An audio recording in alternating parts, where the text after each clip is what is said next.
안녕하세요. 경세제민촉 송혜민입니다. 교수님, 네. 여성 과학자 하면 떠오르는 인물 있을까요? 어려운 질문인데요. 저는 네. 로잘린드 프랭클린이 오. 먼저 떠오릅니다. DNA의 네. 이중 나선 구조를 밝히는데 결정적인 기여를 하셨거든요. 오. 하지만 노벨상은 여러 이유로 받지 못했습니다. 안타깝네요. 슬픈 이야기도 조금 있습니다. 네, 맞습니다. 전 세계에 다양한 여성 과학자들이 있죠. 좀 우리나라에도 세계 무대에서 활동하는 여성 과학자들이 좀 늘어났으면 좋겠습니다. 오늘 경세제민촉에서는 우리나라 여성 과학기술인과 함께 새로운 물결 만들어 가시는 분 모셨습니다. 한국여성과학기술인 육성재단의 안혜연 이사장님이십니다. 이사장님 어서 오세요. 네, 안녕하세요. 반갑습니다. 네.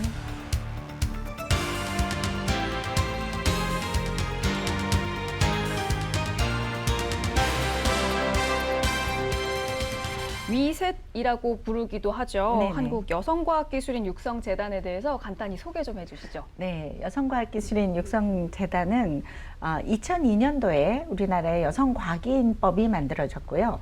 그 법에 근거해서 설립된 정보통신과학기술부의 산하에 있는 공공기관입니다. 저희 역할은 뭐냐면 좀 더 많은 여성과학기술인을 육성하고 활용할 수 있도록 정책 연구 또는 뭐 일자리 지원 여러 가지 사업들을 하고 있습니다. 올해 취임 2주년을 맞으셨는데요. 네, 2주년 동안 벌써 넘었습니다.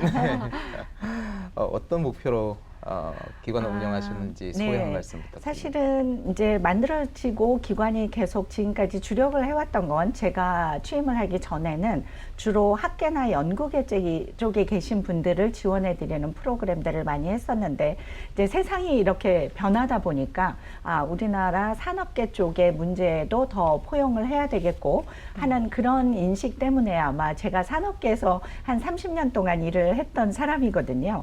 그러다 보니까 네. 이 어떤 여성과학기술을 더 많이 만들어서 활동할 수 있게 하는 장을 산업계로 좀 더 늘려야 되지 않을까 하는 요구가 저는 있었다고 생각이 되고요. 그래서 아무래도 이제 저는 산업계 쪽으로 좀 더 많은 프로그램을 만들려고 노력을 했습니다. 예를 들면 신산업, 신기술 분야로 인력이 최근 많이 부족한데 그런 쪽으로 교육을 시켜서 진출을 시키는 일을 돕는다든지 아니면은 그쪽 분야로 학술 활동을 할 수 있게 지원을 한다든지 하는 일도 좀 주력을 삼아서 했고요. 또 산업계에서도 여전히 뭐 유리천장 얘기도 많이 나오지만 일을 하시고 계시는 분들도 어려움이 많이 있거든요. 네. 그래서 그런 분들을 이제 도와드리기 위해서 더 위로 발전할 수 있게 하기 위해서 멘토링, 재직자 멘토링 프로그램도 만들고 그런 일도 했고요. 두 번째로는 제가 와서 보니까 이제 그 전에는 경력 단절된 여성분들을 경력 복귀시키는 일에 좀 주력된 사업으로 진행을 해왔다면 제가 볼 때는 우리나라 전반적인 여성과학기술인을 더 많이 만들어내기 위해서는 어느 한 시기에 어느 한 문제만 해결돼서 되는 일은 아니라고 생각이 그렇죠. 돼서 심지어는 학생 때부터 시작해서 좀 더 꿈을 그쪽 과학기술계로 키우게 하는 일, 뭐 그 다음에는 경력 단절되신 분들도 있지만 좀 더 신기술 분야로 취업을 시키는 일 아니면 재직자들을 도와주는 일 이렇게 굉장히 전 생애 주기를 커버해야 된다는 생각 때문에 전 생애 주기를 아우르는 프로그램을 좀 세팅해 나가는 그런 일에도 주력을 했고 개인적으로 이제 하다 보면서 욕심이 났던 분야는 뭐냐면 제가 이제 최근에 작년에 글로벌 기업과 로컬 기업들에 대한 다양성 프로그램에 대한 연구를 좀 비교 연구를 좀 해봤습니다. 그랬더니 굉장히 많이 다른 거예요. 그러니까 겉으로 보는 몇몇 개의 프로그램은 비슷하다고 할 수도 있는데 원론적으로 그 시작점이 다른 건 뭐냐면 한국 국내 기업들은 여성의 소수자니까 도와줘야 돼, 지원해줘야 돼, 이런 마음에서 시작을 하다 보니까 그냥 기본적인 법적으로 해야 되는 일을 그냥 충실히 해주는 그것만이 끝인 그런 느낌이고요. 글로벌 기업들은 이 방향이 뭐냐면 조직 전체가 더 발전하고 잘 되기 위해서 다양성이 필요하고 그런데 여성 인력들은 어떤 문제가 있고 그 문제를 도와서 조직 전체를 발전시켜 나간다. 이런 관점에서 보고 있어서 저희도 이런 어떤 여성 지원 사업, 여성 과학기술인도 마찬가지 여성 지원 사업에 그 원론적인 문제를 보는 시각 자체를 조금 바꿔나갔으면 좋겠다 하는 생각을 하고 있는데 네. 이제 시작이고요. 천천히 그런 쪽으로 바뀌어 나가야 된다고 생각을 하고 있습니다. 와, 정말 하나하나 어떻게 바뀌어 나갈지 그렇군요. 좀 기대가 네. 됩니다. 네. 우리 이제 사회 다양한 분야의 여성들의 진출이 굉장히 활발해지고 있잖아요. 네네. 과학기술계는 어떤지 궁금하거든요. 네, 과학기술계도 뭐 많이 좋아진다라고 볼 수는 있는데 숫자적으로 보면 제가 이렇게 숫자를 딱 외우고 있을 정도로 사실은 굉장히 많이 변하고 좋아지고 네. 노력도 많이 해서 사실은 이과대학 같은 예를 들어서 생물화학 같은 이런 이과대학 같은 경우에는 여성이 50%가 넘는 곳도 우와. 있습니다. 그래서 이제 과학이라고 해서 다 여성이 없는 건 아니고요. 그런데 조금 아쉬운 거는 최근 이제 신기술이라고 말해질 수 있는 공학 계열 쪽은 여전히 굉장히 아직도 저조한 편이어서 20% 중반을 못 넘고 있는 상황이고요. 그거는 이제 공학이학 분야의 대학생이고 실제 이제 취업 레벨로 가면 사실은 초기 진입 과정에서는 이과 공과 합쳐서 한 20% 중반대의 취업률을 보이고는 있습니다. 사실은 이것도 충분한 건 아니지만 네. 근데 그 20% 중반대 뭐 좋은 회사들 같은 경우에는 30-40%를 가는 회사도 있습니다. 근데 그게 중간에 이제 가면서 뚝뚝뚝뚝뚝 떨어지면서 전반적인 재직자 전체의 퍼센테이지로 하면은 20% 정도밖에 안 되고요. 그 중에 관리자 비율 아니면 이게 중반 이상의 비율로 하면 10% 또는 10% 언더를 가고 있어서 사실은 어떻게 보면 우리나라가 좋아지고 있잖아. 뭐 그 정도면 되지 않았어. 심지어는 이런 느낌도 많은데 네. 이게 다른 나라 대비, 세계 평균 대비로 보면 사실은 10%에서 20%까지 떨어지는 비율입니다. 전반적인 비율이. 그래서 최소한 관리자 비율이 해외 같은 경우에는 부족하다고 하는데 40%대를, 40-40%대를 가져가거든요. 근데 저희 아직 10% 또는 10% 언더를 가지고 있는 거는 조금 아직도 갈 길이 멀다라는 생각이 들고 이게 선진국뿐만 아니라 최근 들어서는 OECD에 있지 않은 동남아시아권에 비해서도 떨어지는 수치를 나타내고 네. 있어서 굉장히 분발해야 된다라는 생각은 하고 있습니다. 그러게 그렇군요. 말입니다. 네. 네. 이사장님께서는 조금 전에 네. 우리가 여성 과학기술인이 필요한 이유가 소수이기 때문이 네. 아니라 우리가 함께 얻을 수 있는 혜택이 있기 때문이다 이렇게 말씀을 네, 하셨습니다. 네, 네. 여기서 말씀하신 혜택이란 어떤 것인지 조금 궁금합니다. 예, 당장 이제 이건 제 개인적인 생각이 아니라 그냥 전반적인 트렌드를 다 이해하실 것 같은데 우리나라 상황만 봐도 과학기술이 지금 뭐 모두 다 느끼시겠지만 하루가 다르게 이게 뭐지 하는 게 맞아요. 나오는 네. 세상이잖아요. 그렇게 빨리 발전을 하고 있고 빨리 바뀌어 가고 있는데 그래서 뭐 수없이 많은 기사를 보셨을 겁니다. 그런데 인력이 부족하다. 지금 당장 부족한 것뿐만 아니라 10년 뒤에는 얼마가 부족할 거고 20년 뒤에는 얼마나 부족할 거고라는 얘기를 하고 있는데 그 인력이 어디서 나올까요? 우리나라 같은 경우에는 더구나 저출산 국가로 지금 그 문제도 심각해서 네. 앞으로 더 좋아질 거라는 희망조차 없는 상황이거든요. 사실 앞으로의 과학기술의 경쟁력이 국가 경쟁력이 될 거라고 저는 생각을 하거든요. 그런 측면에서 국가 경쟁력을 높이는데 여성 인력을 과학기술계에서 쓰지 않으면 안 된다라는 생각을 하고 있는 거 하나. 또 하나는 아까 이제 다른 나라들의 문제에서 다양성의 문제로 가고 있다라고 얘기를 하셨는데 최근에 이것도 굉장히 뭐 선진국에서는 나온 지 꽤 됐지만 우리나라에서도 굉장히 받아들여지고 있는 SDG, 뭐 서스테이너블한 상황을 만드는 게 중요하다라는 이런 분야 또는 어떤 조직이나 기업을 평가하는 ESG 같은 이런 데서도 양성평등 또는 다양성에 대한 이슈를 굉장히 중요하게 생각을 하고 있는 게 세계적인 추세고 네네. 우리나라도 굉장히 빠르게 따라가고 있다고 생각을 하고 있거든요. 거기서 보면 단순히 젠더 문제로 취급을 하는 게 아니라 그렇게 했을 때 기업이 얼마나 좋아지더라. 그래서 뭐 예를 들어서 여성 임원이 3명 이상 기업들이 성과가 얼마나 좋더라. 아니면은 여성의 디지털라이제이션 그 스코어라는 게 있어요. WID라고. 그런 스코어가 좋은 나라가 GDP가 얼마나 좋아지더라. 이런 거를 굉장히 연구로 보여주고 있기도 합니다. 그래서 우리 이런 데이터를 보면, 이런 트렌드를 보면, 아, 이거는 뭐 여성이니까 뭐 좀 하게 해줘. 이런 차원의 문제가 아니라 우리나라 전체의 경쟁력 차원에 아니면 앞으로의 발전의 차원에서 고민해야 되는 문제다라고 생각을 할 수밖에 없는 거죠. 맞습니다. 네. 그런 전체적인 고민이 좀 필요한 부분일 것 네, 같아요. 재단에서는 여성 과학 기술을 위한 여러 가지 사업들을 펼치고 네, 있잖아요. 네. 특히 어떤 부분에 주안점을 두시는지 또 아, 어떤 사업들이 이루어지고 있는지 좀 설명해 네, 주시죠. 사실은 아까도 말씀드렸듯이 전 생애 주기를 커버하다 보니까 굉장히 많은 사업을 네. 하고 있는데, 물론 전에 지속적으로 10년 이상을 지금 저희가 주력해 왔던 경력 복귀를 지원해 드리는 사업도 뭐 지금도 여전히 주력으로 하고 있습니다. 근데 추가해서 이제 세상이 변하는 거에 따라가면서 하고자 하는 거는 신기술 분야로 어떻게 하면 더 많은 여성 인력들을 가게 할까 하는 문제인데, 교육도 시키고 있고요. 뭐 실제 일자리 매칭까지도 저희가 적극적으로 지원을 하고 있는데, 예를 들어서 하나 말씀을 드리면, 제가 와서 이렇게 봤을 때 사실은 경력 단절된 여성들이 꼭 그 IT 전공을 하지 않았었더라도 신기술, AI가 뭐지 하는 빅데이터가 뭐지 하는 것들을 좀 학생들에게 친숙하게 알릴 수 있는 강사로 양성을 좀 해보자. 그래서 이거는 단기 교육을 좀 시켜서 실제적으로 학생들에게 이런 게 있단다, 이런 식으로라도 하고 싶은 생각이 있었어요.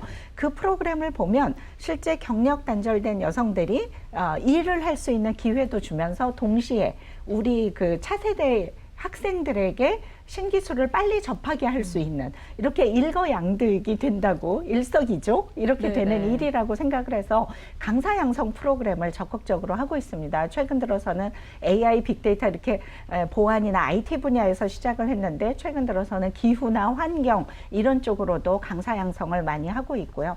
예를 들면 이제 이렇게 신기술 쪽으로 적극적으로 알리고 만들어가는 일을 하고 있는 거가 하나 있고요. 또 하나는 어쨌든 그 학생들이 이런 쪽으로 많이 하기 위해서는, 아까 과학자시니까 교수님께서는 굉장히 멋진 분을 롤모델로 얘기해 주셨지만, 많은 학생들이 아직도 그렇지 못하고 있거든요. 그래서 롤모델을, 그러니까 이거는 전 세계적인 연구의 결과인데, 여학생들이 볼 때 롤모델이 부족하다라는 게 굉장히 그 분야로 계속 발전하는데 제약사항이다. 그래서 롤모델을 계속 보여주는 쉬디디 캠페인 같은 걸 해서 우리나라에서 훌륭하게 일하고 계신 분들을 계속 소개하는 일도 하고 있고요.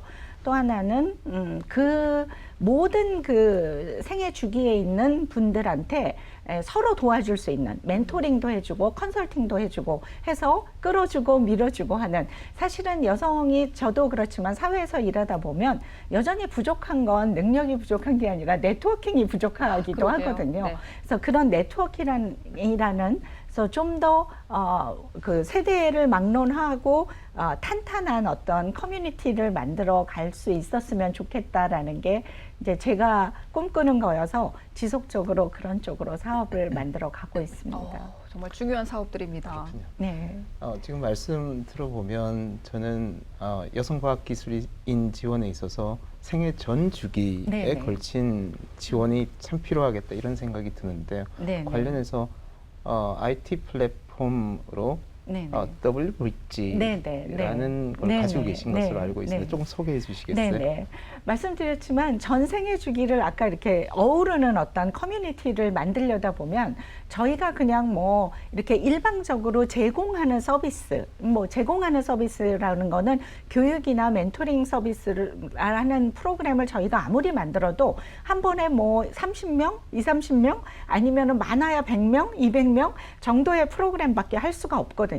근데 제가 좀 답답했던 건, 이렇게 해가지고 언제 이렇게 빠르게 변하는 세상에 이렇게 몇십 명씩, 기껏해야 100명, 200명에서 언제 다 하나, 이런 안타까움 때문에 플랫폼이 필요하다는 생각을 했고요.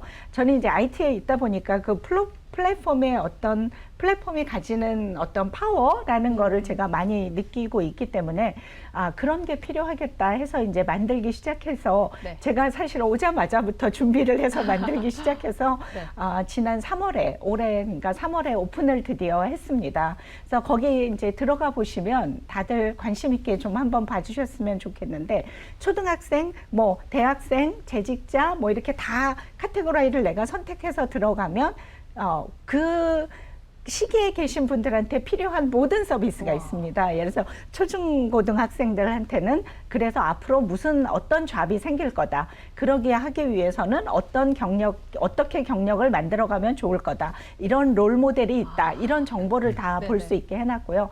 뭐 대학생들한테는 취업을 도와주는 여러 가지 프로그램, 교육, 멘토링 뭐 이런 프로그램도 다 있고 뭐 재직자들도 마찬가지. 심지어는 시니어들도 어떻게 후배들을 그럼 도와주면서 어떻게 일을 해야 하실 수 있는지까지 이런 모든 프로그램 그렇게 하다 보면 거기에 DB가 쌓이고요. 우리나라에 이렇게 많은 일하시는 훌륭하신 분들이 있구나. DB도 데이터베이스도 만들어지고 네트워킹도 일어나고 그다음에 뭐 잡 매칭도 일어나고 이런 일이 모든 한 장에서 일어나게 되는 거죠. 그래서 아직은 이제 초기여서 계속 발전하고 있는 거지만 제가 꿈꾸는 플랫폼의 특성을 가진 꿈꾸는 플랫폼은 저희가 제공하는 서비스만 있는 게 아니라 누구나 다 나 이거 해줄 수 있다, 나 이거 받고 싶다 이런 게 매칭이 돼서 일어날 수 있는 네. 그래서 우리가 개입하지 않아도 이렇게 자체적으로 뭔가 일이 형성되고 서로가 주고받고가 일어날 수 있는 그런 플랫폼이 돼 나가기를 꿈꾸면서 제가 만들고 있습니다. 와. 앞서서도 잠깐 말씀해 주셨는데 그 일과 가정의 양립 문제, 네. 일하는 여성들에게는 네. 정말 큰 숙제거든요. 네. 이런 부분을 좀 풀어가기 위해서는 어떤 노력들이 필요할까요? 글쎄요, 저는 그런 것 같아요. 저도 이제 그렇게 하면서 어려운 일이 많았지만 제 생각은 그랬던 것 같아요. 내 인생에 하고 싶은 굉장히 중요한 두 가지 일이고 그래서 내가 선택한 일이고 근데 이거를 어렵지만 굉장히 복잡하고 어려운 상황이 벌어지기도 하지만 그때그때마다 내가 선택한 두 개고 내 인생에 굉장히 중요한 두 가지이기 때문에 그때 굉장히 현명하게 선택하고 하려고 해왔던 것 네네. 같습니다. 그래서 특별히 뭐 항상 지나가고 나면 물론 그때는 전쟁 치르듯이 살았지만 지나가고 나면 그래 뭐 다 잘 해왔다 이런 생각이 드는 상황이고요. 아무래도 여성들이 가장 스트레스를 받고 어려워하는 거는 육아 문제인 것 같아요. 네. 아이들을 키우는데 내가 좀 더 뭘 해야 되지 않나라는 생각. 근데 제가 항상 하는 얘기는 뭐 저도 그렇게 생각하려고 애를 써왔고 부모로서 자식들이 잘 교육받고 잘 성장하고 또 잘못되지 않고 하는 어떤 책임과 의무를 가지고 있기는 하지만 그 방식이 꼭 옆에서 챙겨주고 모든 걸 챙겨주고 결정해주고 하는 것은 아니라고 생각이 듭니다. 네. 그러니까 그 아이들이 자기 인생을 선택하고 꾸려나갈 수 있도록 만들어주는 게 오히려 그렇죠. 역할이고 네. 그거를 잘못된 길로 가지 않도록 옆에 모니터링 해주는 봐주는 그런 역할을 해야 되는 거다라는 생각이고 그런 의미에서 엄마는 엄마고 아이는 아이다. 아이의 삶이 있고 엄마의 삶이 있는 거다라는 생각을 하고 있고요. 그렇게 좀 한국 엄마들도 좀 많이 바뀌었으면 하는 네. 생각을 가지고 있고 그래서 우리 아이들한테는 엄마의 삶이 있다라는 설명을 정말 어려서부터 꾸준히 해왔던 것 같아요. 그래서 아이들을 아주 어렸을 때부터도 엄마가 회사에서 하는 일도 굉장히 자주 얘기하고 나는 가기 싫어 죽겠지만 회사를 가야 한단다. 니네들이 학교를 가기 싫지만 학교를 가야 하듯이 이런 것처럼 굉장히 그 생활과 이런 거에 대해서 공감대를 가지려고 노력을 많이 했던 것 같습니다. 근데 여전히 근데 일하는 엄마 엄마로서 이 절대 양이 부족하죠. 같이 하는 시간이 부족한 거는 사실은 제가 미국에서 이제 공부를 할 때 큰애를 낳아서 처음에 이제 1살짜리를 데이케어에 맡기면서 처음에는 이제 굉장히 울고불고 난리를 떠는데 그 데이케어에 계신 선생님한테 제가 너무 저도 그때는 힘들었거든요. 마음이. 그래서 상담을 좀 하면서 얘기를 했어요. 근데 내가 너무 마음이 힘들다 이런 얘기를 했더니 내가 아이 옆에 계속 같이 있어줘야 되는 게 아닌가 싶다 이런 마음을 얘기를 했을 때 양보다 질이다라는 얘기를 하시더라고요. 네. 그래서 저는 평생 그 말을 버티고 살고 있습니다. 그 말로. 그래서 항상 양보다 질이다. 네. 그래서 항상 일을 할 때도 퇴근을 늦게 해도 항상 들어가면서 자지 마 하고 들어가서 정말 5분이라도 얼굴을 보고 눈을 마주치면서 오늘 무슨 일이 있었는지, 오늘 어떻게 지냈는지를 얘기하고, 그러면 엄마는 알거든요. 별 아무 일이 특별한 일이 없다는 거를. 그렇게 노력은 해왔던 것 같습니다. 근데 그렇게 좀 엄마가 그런 생각을 좀 확고하게 가지고 멋지게 인생을 만들어 나가는 모습을 보여주는 게 저는 아이들한테 가장 큰 교육이 아닐까라는 생각도 하고 있고, 그 아이들을 위해서 옆에서 뭘 해주는 것보다 엄마가 멋진 인생을 만들어 가는 게 훨씬 더 아이들한테 좋은 교육이 될 수도 있다라고 후배들한테도 얘기를 많이 하는 편입니다. 사실 굉장히 근본적이면서 핵심적인 부분이라고 생각이 듭니다. 네, 오늘 이사장님과 말씀을 나누고 보니까 재단에 거는 기대가 굉장히 커집니다. 아닙니다. 앞으로 임기 동안의 계획과 목표 한 말씀 부탁드립니다. 네. 뭐 지금까지 한 거를 계속 해 나갈 것 같고요. 오늘 말씀드린 그런 근간에 의해서 사실은 이제 올해 6월자로 원래는 여성과학기술인 뭐였죠? 그 센터였습니다. 센터라는 여성과학기술인 지원센터에서 육성재단으로 이름이 바뀌었습니다.